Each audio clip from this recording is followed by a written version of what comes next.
This is the story of Sheikh Uthman ibn Farooq, the man who crushed Christian apologists, wrecking their careers on one debate at a time.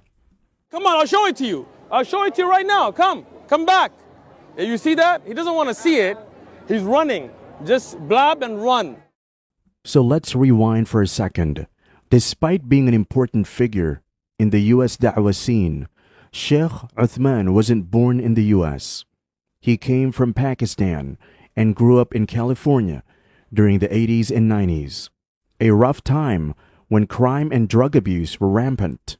You might think he avoided trouble thanks to a solid Islamic upbringing, but the truth, quite the opposite. Growing up, Islamic knowledge didn't play the central role. As one of the few Muslims in his community, he found himself influenced by the people around him, and they weren't exactly role models.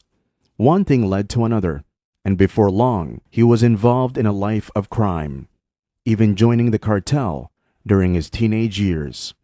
It wasn't until tragedy struck, a close friend was murdered in a setup, that Sheikh Uthman had a wake-up call. Seeing how all the money and luxury couldn't save his friend, he realized life had to be about something deeper. Slowly but surely, he started drawing closer to Islam, ultimately walking away from a lifestyle that contradicted his newfound beliefs. Fast forward a few years, and Sheikh Uthman wasn't just reading books. He was transforming. He dedicated himself to studying Islamic sciences under respected scholars, diving into Quranic exegesis, hadith, and jurisprudence. With his foundation solid, he was ready for the next chapter. Now, let's talk about YouTube, the battlefield where Christian apologists like David Wood, Sam Shamoun, and Christian Prince dominated, critiquing Islam to massive audiences. Many Muslim speakers struggled to respond with the same depth and aggressiveness. But Sheikh Uthman had a different approach.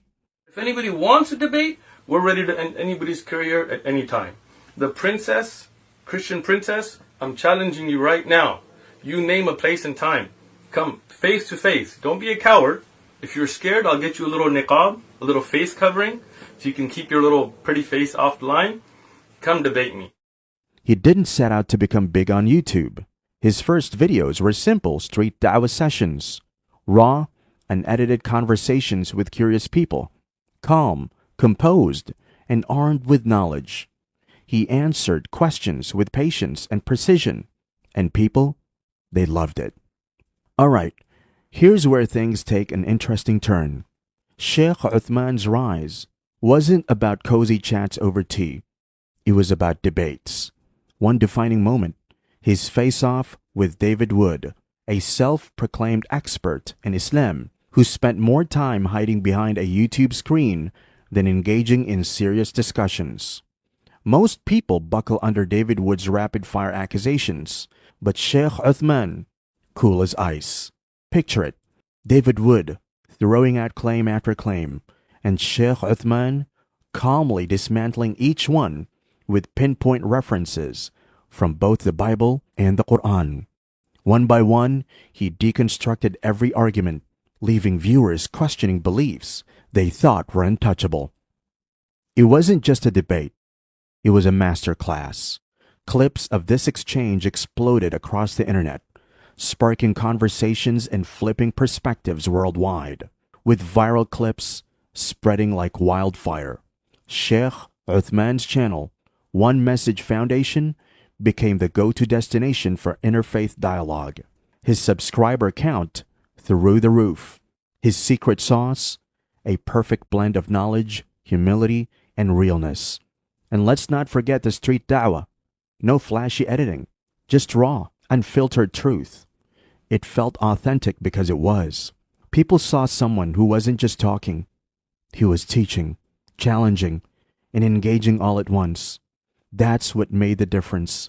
Before Sheikh Uthman, many online debates were noisy, personality-driven shouting matches. But he changed the game. Respectful dialogue became his signature. Even when things got heated, he focused on arguments, and that earned respect from all sides. Another game changer, source-based discussions. No vague claims, just straight-up references to primary texts. Whether discussing the Bible or the Quran, Sheikh Uthman brought the receipts.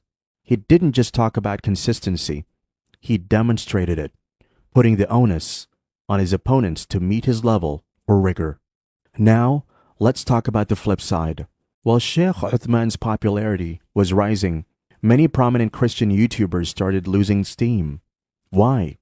Audiences weren't buying into sensationalism anymore. They wanted depths, facts, and authenticity, and that's where Sheikh Uthman thrived. Inspired by Sheikh Uthman, a surge of Muslim content creators joined the conversation, diversifying and enriching the discourse. Fan or critic, one thing's clear. You can't talk about interfaith dialogue on YouTube without mentioning his name. What do you think about this shift? Let us know in the comments. And don't forget to like and subscribe.